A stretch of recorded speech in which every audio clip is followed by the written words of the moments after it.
होता है वो समाप्त होने जा रही है। बहुत ही इंटरेस्टिंग थी ये स्टोरी। बचपन में छोटा-छोटा सुनते थे, थोड़ा-थोड़ा इधर-उधर से सुन के, तो आधी-अधूरी नॉलेज थी। अब जब ऐसे ग्रुप में सभी वैष्णवों के साथ में बैठ के सुन रहे हैं और इस उम्र में सुन रहे हैं, तो नॉलेज भी है और अच्छा लगता है जब पूरी स्टोरी पता चल गई तो। और साथ-साथ मैं आभा एक बात भी कहना चाहती थी कि इस चैप्टर को आज हम जितना ध्यान से सुनेंगे, उतने ही हमारे जो अभी तक के पाप हैं, वो कट जाएँगे क्योंकि ऐसा इस चैप्टर में एंड में लिखा हुआ है। तो हम जितना अच्छे से मन लगा के सुनेंगे, जैसे तोते महाराज भी सुन रहे हैं, तो हम उनके साथ में हम सभी का उद्धार होना बिल्कुल निश्चित है। तो थोड़ा-सा रिकैप कर लेते हैं और उसके पहले एक बार सभी वैष्णव जनों के चरणों में प्रार्थना, प्रभु जी के चरणों में प्रार्थना और सभी के पाप कर्म छोटे-मोटे जो पाप किसी से भी हो जाते हैं, उसके लिए कट जाने के लिए प्रार्थना करते हैं। ॐ अज्ञानतिमिरान्धस्य ज्ञानाञ्जनशलाकया चक्षुरुन्मिलितं येन तस्मै श्रीगुरुवे नमः। ॐ वाञ्छाकल्पतरूपश्च कृपासिन्धुभ्य एव च पतितानां पावनेभ्यो वैष्णवेभ्यो नमो नमः। तो हमने 23वें अध्याय के पहले जो भी अध्याय पढ़े थे जहाँ पे वामन अवतार की स्टोरी चालू होती है कि कैसे वामन अवतार जो हैं वो एक तरीके से इंद्र के भाई ही हैं और वो क्यों आए हैं ये कहते हैं ना भगवान जब अवतार लेते हैं तो किसी न किसी कारण से लेते हैं जब किसी के ऊपर अत्याचार हो रहा होता है क्योंकि जो देवता लोग हैं वैसे तो भगवान सभी को समदृष्टि से देखते हैं लेकिन देवता जो है उनको वो पूरे भगवान को सरेंडर है तभी तो उनको जब भी कोई भी मुसीबत आती है वो सीधे भाग के ब्रह्मा ब्रह्मा जी के पास जाते हैं। ब्रह्मा जी शिव जी सीधे उनको लेके जाते हैं भगवान विष्णु के पास में और उनको पता है कि सुप्रीम कोर्ट में उनका फैसला बहुत अच्छे से होगा। तो देवता जो हैं वो पूरे सरेंडर्ड हैं। जो असुर हैं, उनमें भी कुछ ऐसे लोग होते हैं असुर जो हैं, जो जैसे प्रहलाद जी के खानदान के हैं तो उन भले ही वो असुर कहलाते हैं लेकिन उनको बहुत समझ है कि और वो भी भगवान को पूरे सरेंडर्ड हैं। वो अपनी ड्यूटी पूरी कर रहे हैं बैटल ग्राउंड में या जहाँ पे भी दैत्यों को ज़रूरत है, लेकिन डीप इनसाइड उनको ये पता है कि भगवान ही सब कुछ करवाते हैं। हर चीज़ भगवान की मर्ज़ी से ही होती है, बस अपना-अपना रोल प्ले करते रहो और बाकी सब भगवान को सरेंडर कर दो। तो इस तरीके से ये हुआ था कि जब देवताओं को दैत्यों ने जीत लिया था, राजा बलि जो है वो बहुत ही पावरफुल हो गए थे ब्राह्मणों की मेहरबानी से, भगवान की मेहरबानी से। भगवान ने भी देवताओं को कहा था कि अभी समय हमारा ठीक नहीं है तुम्हारा, इसलिए तुम कुछ भी नहीं कर पाओगे। तुम कितने भी हाथ-पैर मार लो पर कर कुछ नहीं पाओगे, तो अच्छे समय का वेट करो, क्योंकि काल के आगे सभी को झुकना पड़ता है। उसके बाद में भगवान जो है वो एक तरकीब निकालते हैं, वो कहते हैं इनको छल के साथ में ही जीतना पड़ेगा और वो छल क्या था क्योंकि वो ब्राह्मणों को बहुत मानते थे क्योंकि ब्राह्मणों की मेहरबानी से ही वो चल रहे थे गुरु की मेहरबानी से तो उन दोनों को वो बहुत मानते थे तो शुक्राचार्य जी के मेहरबानी से और ब्राह्मणों की मेहरबानी से वो अपना जीवन काट रहे थे और कितने लोगों के मालिक बन के बैठे हुए थे लेकिन अल्टीमेटली वो प्रॉपर्टी उनको बिलोंग करती नहीं थी तो भगवान ने वामन अवतार रूप धारण किया और जाके उनके पास में जब वो यज्ञ कर रहे थे, इतना अच्छा कार्य कर रहे थे, शुद्ध कार्य कर रहे थे, उस टाइम पे उनको 3 पैर ज़मीन माँगी, जिसके बारे में इनिशियली उनको नहीं पता था कि क्या होने वाला है। बट डीप इनसाइड उनको पता था कि भगवान की ही कुछ प्लानिंग है। तो इस तरीके से उन्होंने 3 लोक ले लिया और जब लास्ट पैर बचा था, तो वो कुछ कर नहीं पा रहे थे क्योंकि उनके पास सब कुछ बचा ही नहीं देने के लिए, तो उन्होंने क्या किया वरुण के पाश से उनको बाँध दिया। अब हमने इतनी बार वरुण पाश के बारे में सुना तो हमने ये हमारे दिमाग में ये चीज़ जैसे आभा को आई कि वरुण के पाश में ऐसा क्या है, जो वरुण के पाश के बारे में इतना बोला जा रहा है। तो आभा ने जो थोड़ा बहुत पढ़ा उसके हिसाब से ये था कि ऋग्वेद में ये लिखा हुआ है कि जो वरुण है, जो जल देवता भी हैं, समुद्र के देवता हैं, वो उस समय में जो है वो न्याय के देवता भी थे। और जिस तरीके से अम सभी के पास में अस्त्र-शस्त्र जैसे शिव जी के पास में त्रिशूल होता है, अस्त्र विष्णु जी के पास में चक्र होता है। उसी तरीके से जैसे इंद्र के पास भी था एक अस्त्र, उसी तरीके से वरुण जी जो हैं, उनके हाथ में उनकी मूर्ति भी देखेंगे तो अस्त्र के रूप में दिखाई देती है रोप, जिसको हम कहते हैं पाश। तो वो जो पाश है, वो जो भी गलत काम करते हैं या कुछ अन्याय करते हैं या कुछ गलत काम करते हैं, उनको उससे बाँध दिया जाता है और फिर उनको बाँध के एक लोक में ले जाके फेंक दिया जाता है और वहाँ पे वो अपनी सज़ा काटते हैं। तो ये होता है इम्पोर्टेंट थिंग अबाउट वरुण पाश। तो उनको वरुण पाश से बांध दिया जाता है और वो होता कुछ नहीं है, भगवान उनकी परीक्षा लेते हैं। तो अब क्या होता है कि उनको बांध दिया और उनके जो दादा हैं प्रहलाद जी वो भी आ गए। अब आगे देखते हैं कि भगवान ने परीक्षा तो उनकी ले ली, पर अब वो बताना चाह रहे हैं कि क्या हुआ, क्यों परीक्षा ली थी उनकी। और उसके बाद में परीक्षा लेने के बाद में ऐसे ही नहीं छोड़ दिया, उनका उद्धार करके उनको छोड़ा। तो आज का जो 23वां अध्याय है वो उसी के बारे में, जिसका शीर्षक कहता है बलि का बंधन से छूट कर सुतल लोक को जाना। जो 7 नीचे के लोग हैं उनमें से जो सुतल लोक है हम सभी को पता है वो वहां पे राज करते हैं। तो वहां पे उनको सुतल लोक भगवान ने कैसे भेजा था उसके बारे में बताया जा रहा है। श्री सुखदेव जी कहते हैं, जब सनातन पुरुष भगवान ने इस प्रकार कहा तो साधुओं के आदरणीय महानुभाव दैत्यराज के नेत्रों में आंसू छलक आए। उन्होंने जो प्रीवियस चैप्टर है उसमें उनको बोला कि तुमने इस परीक्षा में तुम पास हो गए, अब तुम ऐसे लोक में जाओ जिसको सुतल लोक कहते हैं। वहां रहने वाले जो लोग हैं वो मेरी कृपा दृष्टि का अनुभव करते हैं, उनको कोई भी शारीरिक मानसिक थकावट तंद्रा बाहरी या भीतरी शत्रुओं से कोई खतरा नहीं होता है और वो वहां पे सिर्फ और सिर्फ ऐश करते हैं। तो इस तरीके से उन्होंने बोला आपका कल्याण हो। और ऑफ कोर्स ही बात है, जब उन्होंने ये बात सुनी तो उनके मतलब दैत्य जो लोग हैं वो हमेशा यही समझते हैं हम तो असुर हैं, भगवान हमें भला क्यों फेवर करेंगे। तो उनके ऊपर ये मेहरबानी हुई तो वो गदगद हो गए और वो इस तरीके से कह रहे हैं, उनकी आंखों में आंसू छलक आए और प्रेम के उद्रेक से उनका गला भर आया। वे हाथ जोड़कर गदगद वाणी से भगवान से कहने लगे, बलि राजा कहने लगे, बलि ने कहा प्रभु मैंने तो आपको पूरा प्रणाम भी नहीं किया, क्योंकि उनके हाथ बंधे हुए थे। मैंने आपको पूरा प्रणाम भी नहीं किया, केवल प्रणाम करने मात्र की चेष्टा भर की। मतलब उन्होंने मानसिक रूप से उनको प्रणाम किया क्योंकि वो कर नहीं पा रहे थे। पर भगवान जो है वो इतने दयालु होते हैं कि अपने अंदर की जो भावना होते हैं उसको समझ जाते हैं और भगवान सिर्फ भावना के ही भूखे होते हैं। तो भगवान ने उनका उद्धार करा। वो उनको जब दिख रहा है तो वो बहुत खुश हो रहे हैं और वो बता रहे हैं कि क्या हुआ उस टाइम पे, कि मैंने तो आपको अच्छे से प्रणाम भी नहीं किया, इसी से मुझे ये फल मिला क्योंकि मैंने सिर्फ चेष्टा करी थी आपको प्रणाम करने की मानसिक रूप से। इसी से मुझे वह फल मिला जो आपके चरणों के शरणागत भक्तों को प्राप्त होता है। बड़े बड़े लोकपाल और देवताओं पर आपने जो कृपा कभी नहीं की वह मुझ जैसे नीच असुर को सहज ही प्राप्त हो गई। भगवान जिन पे मेहरबान होते हैं फिर भगवान सबको समदृष्टि से देखते हैं, देवता असुर सबको। तो जिनके ऊपर उनकी मेहरबानी हो जाती है उनका उद्धार हो ही जाता है। ये बात राजा बलि भली भांति जानते थे। श्री सुखदेव जी ये स्टोरी नरेट कर रहे हैं तो सुखदेव जी कहते हैं, परीक्षित यह कहते ही बलि वरुण के पाशों से मुक्त हो गए। उनको उनके सारे पाप कर्म कट गए और उनके जो पाश हैं वो खुल गए, टूट गए। तब उन्होंने भगवान ब्रह्मा जी और शंकर जी तीनों को प्रणाम किया और इसके बाद बड़ी प्रसन्नता से असुरों के साथ सुतल लोक की यात्रा की। इस प्रकार भगवान ने बलि से स्वर्ग का राज्य लेकर इंद्र को दे दिया, जो कि उन्होंने प्रॉमिस किया था कश्यप जी की पत्नी को, अदिति को। अदिति की कामना पूर्ण की और स्वयं उपेंद्र बनकर वे सारे जगत का शासन करने लगे। वो ही शासन करते हैं पूरे जगत का। जब प्रहलाद ने देखा कि मेरे वंशधर पौत्र राजा बलि बंधन से छूट गए हैं और उन्हें भगवान का कृपा प्रसाद प्राप्त हो गया है, तो वे भक्ति भाव से भर गए। उनको भगवान की जो ये कृपा दृष्टि है उससे वो अपने आंसू नहीं रोक पाए। वो इतने गदगद हो गए कि हमारे परिवार का उन्होंने उद्धार किया। मेरी जनरेशन से लेके वो मेरे पौत्र की जनरेशन तक सबका उद्धार कर रहे हैं। तो इसलिए कहते हैं कि असुर हो या देवता हो, जो भगवान को सरेंडर करता है, भगवान ये नहीं देखते हैं कि वो कौन है, कितने पाप किया हुआ है, किसी भी उम्र में हो, छोटा बच्चा हो, कोई तोता हो, कोई जानवर हो, कोई 60 साल का बूढ़ा हो, 50 साल का हो, जवान हो, सबको भगवान बंधनों से मुक्त कर देते हैं। उस समय उन्होंने भगवान की स्तुति की। किस तरीके से? प्रहलाद जी ने कहा, प्रभु यह कृपा प्रसाद तो कभी ब्रह्मा जी, लक्ष्मी जी और शंकर जी को भी नहीं प्राप्त हुआ, तब दूसरों की तो बात ही क्या है। विश्व वंद्य ब्रह्मा आदि भी जिनके चरणों की वंदना करते रहते हैं, वही आप हम असुरों के दुर्गपाल किलेदार हो गए।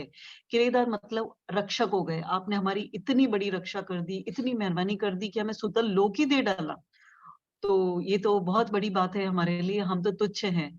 तो शरणागत वत्सल प्रभु, ब्रह्मा आदि लोकपाल आपके चरण कमलों का मकरंद रस सेवन करने के कारण सृष्टि रचना की शक्ति आदि अनेक विभूतियां प्राप्त करते हैं, कितनी मेहनत के बाद। हम लोग तो जन्म से ही खल और कुमार्गगामी हैं। हम पर आपकी ऐसी अनुग्रहपूर्ण दृष्टि कैसे हो गई, जो आप हमारे द्वारपाल ही बन गए। द्वारपाल हमें पता है जो द्वार की रक्षा करते हैं, यहाँ पे मतलब द्वार नहीं है, यहाँ पे है कि आप हमारे जान के रक्षक हो गए, आपने हमारी प्रतिष्ठा बढ़ा दी, हमारा असुरों में नाम कर दिया और आपने हमारी वरुण के पाशों से हमें छुटा दिया। और हमें क्या चाहिए? आपने अपनी योग माया से खेल ही खेल में त्रिभुवन की रचना कर दी।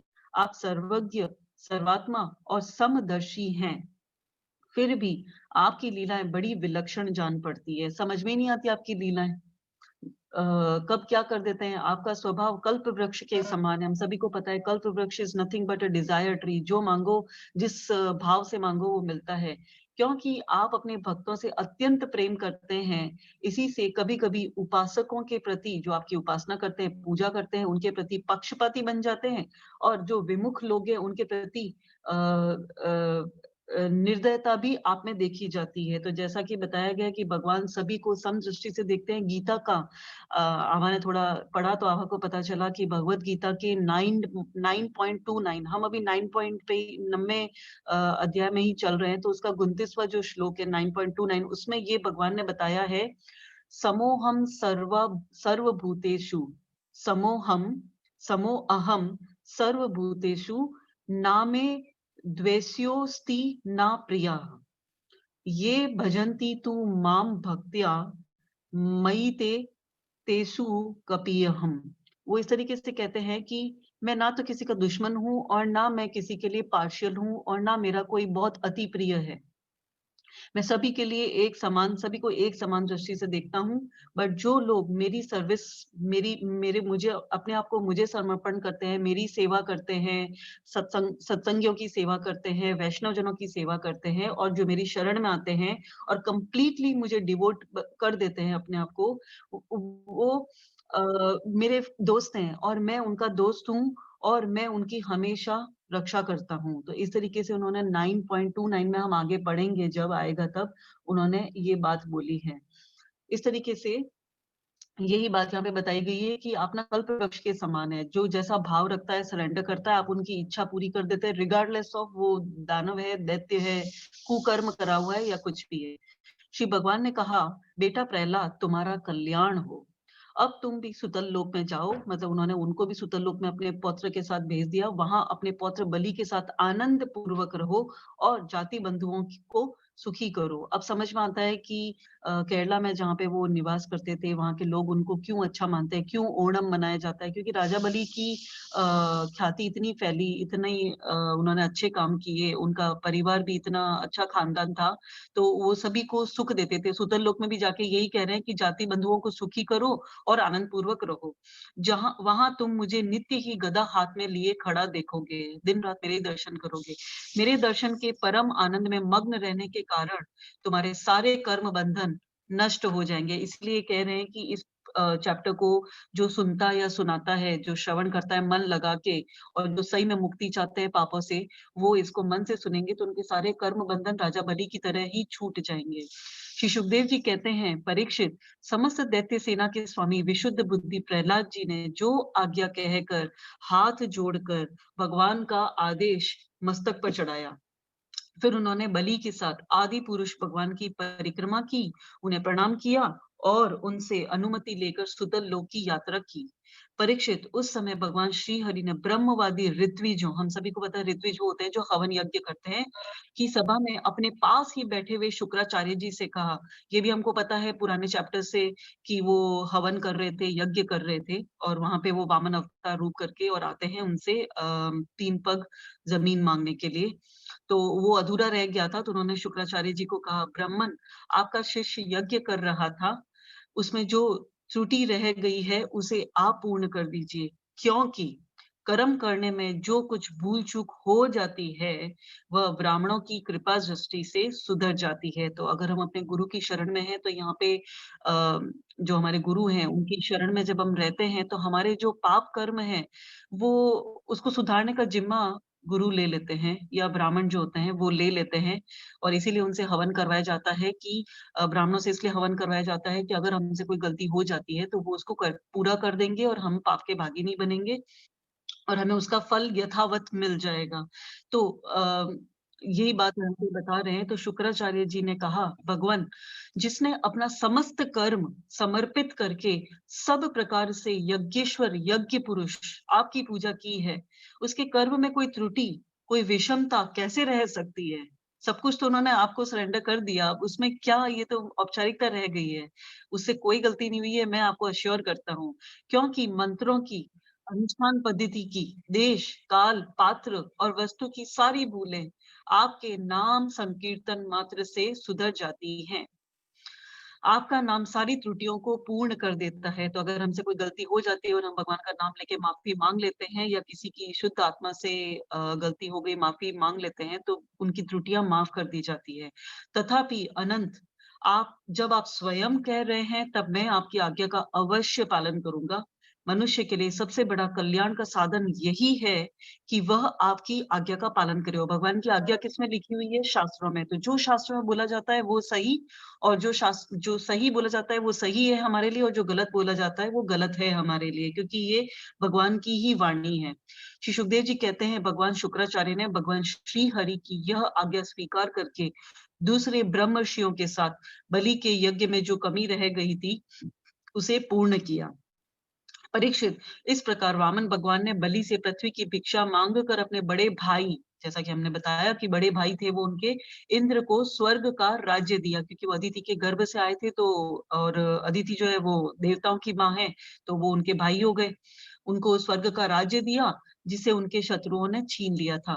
इसके बाद प्रजापतियों के स्वामी ब्रह्मा जी ने देवर्षि, पितर, मनु, दक्ष, भृगु, अंगिरा, सनत कुमार और शंकर जी के साथ कश्यप एवं अदिति की प्रसन्नता के लिए तथा संपूर्ण प्राणियों के अभ्युदय के लिए, कल्याण के लिए, समस्त लोक और लोकपालों के स्वामी के पद पर वामन भगवान का अभिषेक कर दिया। परीक्षित, वेद समस्त देवता, धर्म, यश, लक्ष्मी, मंगल, व्रत, स्वर्ग और अपवर्ग, सबके रक्षक के रूप में आप सबके परम कल्याण के लिए सर्वशक्तिमान वामन भगवान को उन्होंने उपेंद्र का पद दिया। उपेंद्र का पद दिया, सबसे ऊपर के इंद्र। उस समय सभी प्राणियों को अत्यंत आनंद हुआ। इसके बाद ब्रह्मा जी की अनुमति से लोकपालों के साथ देवराज इंद्र ने वामन भगवान को सबसे आगे विमान पर बिठाया, अपने विमान पर बिठाया और अपने साथ स्वर्ग लीवा ले गए। इतनी मेहरबानी कर दी इंद्र के ऊपर भी। इंद्र को एक तो त्रिभुवन का राज्य मिल गया वापस, और दूसरे वामन भगवान के कर कमलों की छत्र छाया भी मिल गई। सर्वश्रेष्ठ ऐश्वर्य लक्ष्मी उनकी सेवा करने लगी और वे निर्भय होकर आनंद उत्सव मनाने लगे। ब्रह्मा, शंकर, सनत कुमार, भृगु आदि मुनि, पितर, सारे भूत, सिद्ध और विमान पे आरोही देवगण भगवान के इस परम अद्भुत एवं अत्यंत महान कर्म का गान करते हुए अपने अपने लोक को चले गए। और सब ने अदिति की भी बड़ी प्रशंसा की, क्योंकि अदिति जो है उन्होंने भगवान की शरण ली और भगवान उनका प्रॉमिस पूरा करने के लिए आए। उन्होंने भगवान का आह्वान किया, जिसकी वजह से भगवान की लीला देखने के लिए सबको मिली, तो उन्होंने अदिति की भी प्रशंसा की। परीक्षित, तुम्हें मैंने भगवान की ये सब लीला सुनाई, इससे सुनने वालों के सारे पाप छूट जाते हैं। जैसा कि बिगिनिंग में बताया गया था, भगवान की लीलाएं अनंत हैं, उनकी महिमा अपार है। जो मनुष्य उसका पार पाना चाहता है, वह मानो पृथ्वी के परमाणुओं को गिन डालना चाहता है। क्या हम पृथ्वी के परमाणुओं को गिन सकते हैं, जो इतनी छोटी इकाई है? अगर हम उनको नहीं गिन सकते, तो भगवान की लीला भी, हम महिमा भी कभी नहीं जान सकते। हम तो कोशिश भी ना करें, बस उनकी कृपा दृष्टि हमारे ऊपर बनी रहे और हम अपने कार्य सफलता पूर्वक करते रहें, और अंत में भगवान के श्री चरणों में हमें मोक्ष प्राप्त हो, यही हम बस प्रार्थना करते रहें।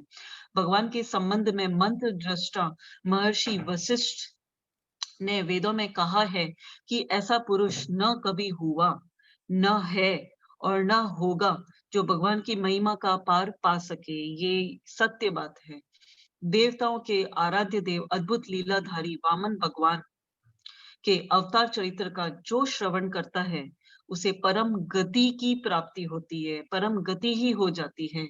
देव यज्ञ, पितृ यज्ञ और मनुष्य यज्ञ, जो 5 यज्ञ होते हैं, उनमें से 3 यज्ञ बताए हैं, यहाँ पे नाम लिए हैं। किसी भी कर्म का अनुष्ठान करते समय जहां जहाँ भगवान की इस लीला का कीर्तन होता है, वह कर्म सफलता पूर्वक संपन्न हो जाता है। यह बड़े-बड़े महात्माओं का अनुभव है। तो जो हम यहाँ पे भगवान के कीर्तन, गुणगान, उनके भजन जो सभी लोग इतने अच्छे सुनाते हैं, श्रवण भी जो करते हैं, उन सभी को हर कदम पे सफलता प्राप्त होती है और उनके हर कार्य जो वो डिज़ायर करते हैं, क्योंकि भगवान कल्प वृक्ष की उपाधि लिए हुए हैं, तो जो भी हम डिज़ायर करते हैं, वो सब हमारी डिज़ायर पूरी होती है। हमें बस भगवान को सरेंडर करना है और कुछ भी नहीं करना और भगवान का शुकराना करते रहना पड़ता है। आज जो सभी लोग इतने अच्छे भजन गाएँ, आभा उससे भी बहुत जैसा समा बंधा है ना, ऐसा लग रहा है कि जैसे फिर से यही फ़ील हो रहा है कि हम किसी भगवान के लोक में बैठे हुए हैं, गोलोक धाम में और ये सब कथाएँ सुन रहे हैं। भगवान करे ऐसा ही हो जब हम मुक्ति प्राप्त करें तब, मोक्ष प्राप्त करें तब। इसके साथ में ये वाला चैप्टर भी समाप्त होता है, जो कि 23वां अध्याय था। अगले में भगवान के मत्स्य अवतार की कथा सुनाई जाएगी। तो सभी को हरे कृष्णा और अगर कोई गलती हो गई हो तो आभा को माफ़ करिएगा। हरे कृष्णा प्रभु जी। ओम नमो भगवते वासुदेवाय। बहुत बढ़िया अध्याय।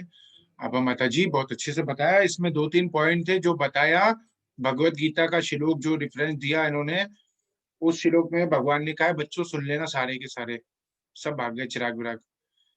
उसमें भगवान ने साफ कह दिया जो मेरी भक्ति करता है वो मेरा मित्र है और मैं उसका मित्र हूँ, मैं उसका फ्रेंड हूँ। यानी रियल फ्रेंड कौन है? भगवान है। तो भगवान की जो भक्ति करता है भगवान उसके फ्रेंड बन जाते हैं, फिर उसकी रक्षा करते हैं। ठीक है। और इसमें आया कि बलि ने प्रणाम नहीं किया, प्रणाम की सिर्फ चेष्टा करी। चेष्टा करने मात्र से उसको इतना कुछ दे दिया भगवान ने, इतनी कृपा कर दी। स्वर्ग का राज्य भगवान ने इंद्र को दिया। एक अक्षर आया था दुर्गपाल। दुर्गपाल का मतलब क्या होता है, कोई बता सकता है? हाथ ऊपर करके। यस, हीर जी अफ्रीका वाली हाथ ऊपर कर रही है। द गेट पे जो स्टैंड होता है उसको द्वार बोलते हैं। द्वारपाल नहीं, दुर्गपाल। दुर्गपाल। यस, आपने तो किया ही है, आपसे कैसे पूछेंगे। यस, नेहा, नेहा और रीना जी। ओके, दोनों बोलो। हरे कृष्णा जी। मैजिक, हाँ बोलो। किले पे जो सैनिक खड़ा रहता है ना, किले के गेट पे, तो द्वारपाल बोलते बेटा, दुर्गपाल पूछा है। यस, रीना माता जी।